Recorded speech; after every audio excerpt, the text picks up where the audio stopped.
झीने या सिनेमाच्या प्रमोशनला तेवढी विशेष मेहनत नाही घेतली असं मला वाटते. कारण की या सिनेमाचा हवा तेवढा बझ क्रिएट नाही झालाय. कारण की म्हणजे बाई पण भारी देवाचं प्रमोशन खूप चांगल्या प्रकारे केलं होतं असं मला वाटतं. आणि झापक झुपूकचंही भरपूर केलं होतं. आणि म्हणजे केदार शिंदेच्या फिल्म आहे म्हणून मी म्हणतोय. बाकी प्रोडक्शन, प्रेझेंटर वेगवेगळे असू शकतात. असतील. तर म्हणजे या सिनेमाचं टीझर तेवढं विशेष नव्हतं. मला मला विशेष नाही वाटलं. एकतर खरं तर "अगं अगं सुनबाई काय म्हणतात सासूबाई" नावच खूप लांबलचक आहे आणि तेवढं विशेष आकर्षून घ्यावं असं नाव मला नाही वाटलं या सिनेमाचं.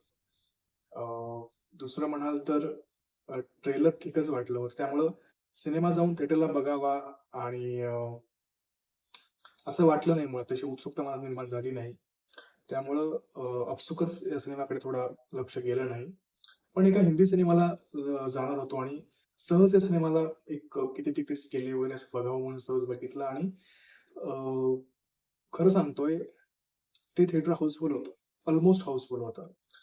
मला धक्का बसला आणि मग परत मी थोड्या काही गोष्टी Google केल्या, बघितल्या, वाचल्या आणि मग मला कळलं की अरे हा सिनेमा जरा बरा दिसतोय आणि केदार शिंदे आहेत. सो झापक-झुपून निराश केलं होतं तरीही अगं बाई अरेच्चा, जत्रा, बाई पण भारी देवा हे सगळं आठवून म्हटलं की आणि अ, बायकोही म्हणाली की तिला आपण जाऊया. सो आम्ही ठरवलं आणि आम्ही गेलो आणि सरप्रायझिंगली त्या सिनेमाने मजा आणली. खूप कमाल सिनेमा आहे आणि खूप ग्रेट असं वॉव असा अशातला भाग नाही. पण एक साधा सोप्पा तुम्हाला हसवणारा, रडवणारा, भावनिक करणारा, काही आयुष्यात मोलाचं शिकवणारा असा सिनेमा आहे आणि मजा आली सिनेमा बघताना. खूप साधी गोष्ट आहे. गोष्ट सिनेमात म्हणजे ट्रेलरमध्ये कळते, टीझरमध्ये कळते आणि नावात कळते. काय "अगं अगं सूनबाई काय म्हणतात सासूबाई." नावातच गोष्ट दडली आहे. सो सासू-सुनांची एक रोजची जुगलबंदी म्हणा किंवा रोजचं राग, लोभ, रुसवा, प्रेम असं सगळं त्यात आहे. रुसवे-फुगवे त्यात आहेत आणि त्याच्याच अराउंड गोष्ट आहे. चौकोनी कुटुंब आहे, नवरा-बायको आणि सासू-सासरे आणि सासू-सुनेचं पटत नाहीये आणि मग पुढे शेवटी कंटाळून मुलगा आम्ही वेगळं राहूया असं ठरवतो आणि त्या दरम्यान एक घटना घडते, जी त्याबद्दल सांगत नाही मी तुम्ही ते सिनेमात बघा आणि मग पुढे सासा-सुनांना एकत्र येऊन राहावं लागतं. सो अशा पद्धतीने गोष्ट पुढे सरकते आणि साधी गोष्ट आहे मला वाटते कॅरेक्टर ड्रिव्हन आहे कारण का 2 महत्त्वाच्या पात्रांभोवतीच ती गोष्ट आहे आणि त्याच्याच अराउंड ती गोष्ट रचली आणि आपण सिनेमावर त्यांना पाहत राहतो. सो खूप साधी सोपी गोष्ट आहे. गोष्ट अशी खूप काहीतरी भारी असं काही नाही. साधी गोष्ट आहे. आपल्या रोजच्या आसपासच्या जगण्यातली, आपलं रोजचं जगणं दाखवणारी ती गोष्ट आहे. खूप प्रत्येकाला रिलेटेबल वाटेल अशी ती गोष्ट आहे. खास करून महिला आणि सासू-सुना यांना ती गोष्ट खूप आवडते. त्यांची गोष्ट आहे ती आणि त्यांनी जाऊन तो सिनेमा थिएटरला बघावा. म्हणजे महिलांनीच बघावा अशातला भाग नाही, पुरुषांनीही बघा. हा खूप कमाल सिनेमा आहे. तुम्हाला खूप भारी वाटेल सगळं. आपल्या आपल्या घरातली गोष्ट पडद्यावर बघताना भारी वाटतं. तर तशी ती गोष्ट आहे आणि खूप चांगल्या मला विशेष कौतुक वाटतं कारण वैशाली नाईक याचा रायटर आहे. वैशाली नाईक आणि ओमकार दत्त म्हणून आहेत दोघेजण. बाई पण भारी देवा हा वैशाली नाईक यांनी लिहिला होता आणि आता वैशाली नाईक आणि ओमकार दत्त या दोघांनी हा सिनेमा लिहिलाय. मी कथा आणि पटकथेला नेहमी असं एक बेस म्हणतो कारण की कथेचा सगळ्यात डोलारा सिनेमाचा म्हणजे बेस तुम्हाला कथा आणि पटकथा आहे. जर कथा आणि पटकथा नीट नसेल ना, तर सिनेमाचा डोलारा अख्खा कोसळतो. मग तुम्ही किती भारी व्ही-एफ-एक्स करा, अजून किती खर्च करा, बाहेरचे आर्टिस्ट घ्या. जर कथा आणि पटकथा नसेल ना नीट, तर बाकी सिनेमाला काही अर्थ नसतो. त्यामुळं कथा कशी आहे, कथा, पटकथा कशी लिहिली, कोणी लिहिली आहे, त्यात त्यात त्या वेळ घेऊन पटकथेवर काम केलंय का, हे खूप महत्त्वाचं आहे. त्यामुळे इथे खूप चांगलं काम केलंय, वेळ घेऊन कथेवर, पटकथेवर काम केलंय आणि खूप चांगला सिनेमा आहे. त्याच्यामध्ये म्हणाल तर पात्रांवर विचार केला गेलाय. मला खूप जास्त काय म्हणलं, ही जी यांचं जे सासू-सुनेचं पात्र आहे ना, मला गंमत कुठे वाटते माहिती आहे का? खूप आपण बऱ्याचदा ना अशी खूप अशी अ, दोषविरहित बऱ्याचदा ना आपण अशी दोष नसलेली पात्र लिहायचा प्रयत्न करतो बऱ्याचदा. बऱ्याचदा होतं आपल्याला. आपल्या खास करून मराठी सिनेमात खूप अशी गोडी-गोडी वागणारी पात्र असतात सगळे. म्हणजे कोणामध्ये दोषच नसतो. सो इथे ना अशी खूप गुणदोष असलेली पात्र आहेत, की जे चुकतात, चुका करतात, रडतात, पडतात, माफी मागतात.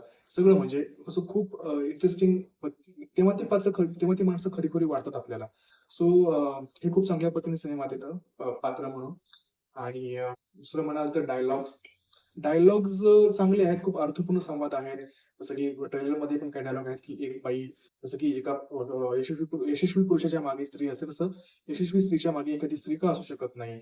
किंवा अजून एक खूप सुंदर सीन आहे, ज्यामध्ये निरंजन सावंत म्हणतात, की आपल्या बायकोला शरीराविषयीच आपल्या शरीरावर प्रेम व्हायलाच एक वेळ लागतो. आपण स्वतःला एक्सेप्ट करत नाही. हे खूप अर्थाने खरं आहे. आणि त्यामुळं हे मी जे म्हणालो, की केदार शिंदेना बायकांचं त्यांच्या सिनेमात ते अशा पद्धतीच्या बायका येतात आणि ते खूप संवेदनशील पत्नीकडे बघत ते जे जग दाखवतात ते मला खूप आवडतं. त्यामध्ये बाई पण भारी देवा आहे, अगं बाई रिक्षा आहे. सो त्यामुळे केदार शिंदेचं आवडतात या बाबतीमध्ये. आणि डायलॉग्स खूप चांगले आहेत सिनेमामध्ये. एक गोष्ट फक्त खटकली, कारण की आपल्या सिनेमामध्येच आपल्या मराठी सिनेमाच्या बहुतांशी फिल्म मेकर्स ही चूक करतात किंवा त्यांच्या सिनेमामध्ये दिसतं. Spoon feeding. म्हणजे खूप मला कळत नाही, की आपला प्रेक्षक आता सिनेमा साक्षर झालाय. मग स्पून फिडिंग का? काय गरज आहे स्पून फिडिंग करायची? म्हणजे समजा एक छोटा सीन त्यातला सांगतो, की आपले वडापावच्या टपरीवर पाऊस पडतो आणि वडापावच्या टपरीखाली ते थांबतात. आणि मग तिथे वडापाव. तुला "अरे आपण वडापाव खाऊया का?" "नको ना." "अरे खाऊया ना." "नाही नको." "अरे घे ना वडापाव." "अरे खा रे." पण एवढं का म्हणजे एवढे का डायलॉग? 2 डायलॉगमधनं आम्हाला सीन कळतो आणि सिनेमा हे व्हिज्युअल म्हणजे चित्रमाध्यम आहे. सो आम्हाला चित्रात अर्थ लावता येतो, कळतो. प्रत्येक वेळी आणि असं खूप सिनेजिकली खूप जास्त स्पून फीडिंग आहे. सतत ते असं एकदम असे बोलतायत, इतकं शब्द बंबाळ आहेत ते सीनला, सतत बोलणं सुरू आहे. आम्हाला चित्राचा अर्थ कळतो, चित्रातनं आम्हाला संवाद साधता येतो, बोलता येतं, आम्हाला कळतं, मला चित्र वाचता येतात. सो खूप स्पून फिडिंगची गरज नाहीये. हे इतर फिल्म मेकर्सनी पण लक्षात घ्यावं. आपल्याकडे जसं की बऱ्याचदा समजा आपला मल्याळम सिनेमा पाहिला तर डायलॉग्स असतात, पण त्यांना व्हिज्युअल मीडियम खूप चांगल्या पद्धतीने कळणारा सिनेमा असं मला वाटतं. त्यामुळे आणि हा आहे प्रॉब्लेम आपल्याकडे. सो खास करून खूप स्पून फिडिंग नकोय. तर ते टाळलं तर खूप बरं होईल. अदरवाईज आता पुढे गाणी म्हणाल तर गाणी खूप चांगली आहेत. डाव मोडून जाऊ नको आणि दिवस तुझे फुलायचे ही दोन्ही गाणी जुनीच आहेत, पण ती नव्याने वापरली आहेत आणि खूप कमाल ती गाणी. त्यांची प्लेसमेंट खूप चांगली आहे. खूप चांगली योग्य ठिकाणी ती गाणी आली आहेत आणि ऐकायला गाणी पडद्यावर बघायला मजा येते. आणि बाकी कॅमेरा एडिटिंग सगळं चांगलं आहे. आणि दुसरं म्हणाल तर अजून ऍक्टिंगच्या बाबतीमध्ये तर निर्मिती सावंतांनी अख्खा सिनेमा अगदी एकाती खांद्यावर तोडलाय.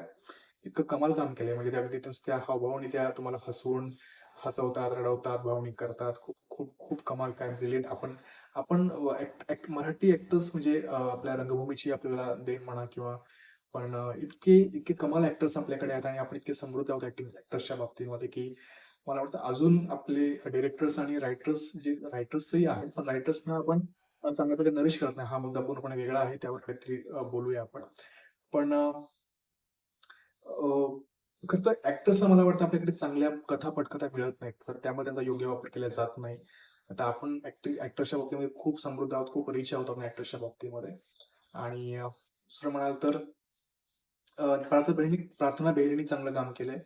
आणि फक्त मला सर्वात जास्त ऍक्टिंगच्या बाबतीमध्ये प्रॉब्लेमॅटिक म्हणजे नकुल घाणेकर खूप प्लास्टिक प्लास्टिक ऍक्टर जाणवले. ते मला खूप असं एक खूप म्हणजे असं खूप असं एवढं असं मेकॅनिकल पद्धतीने कोण ऍक्टिंग करतं, असं खूप असं प्लास्टिक आहे ते, म्हणजे मजा नाही आली.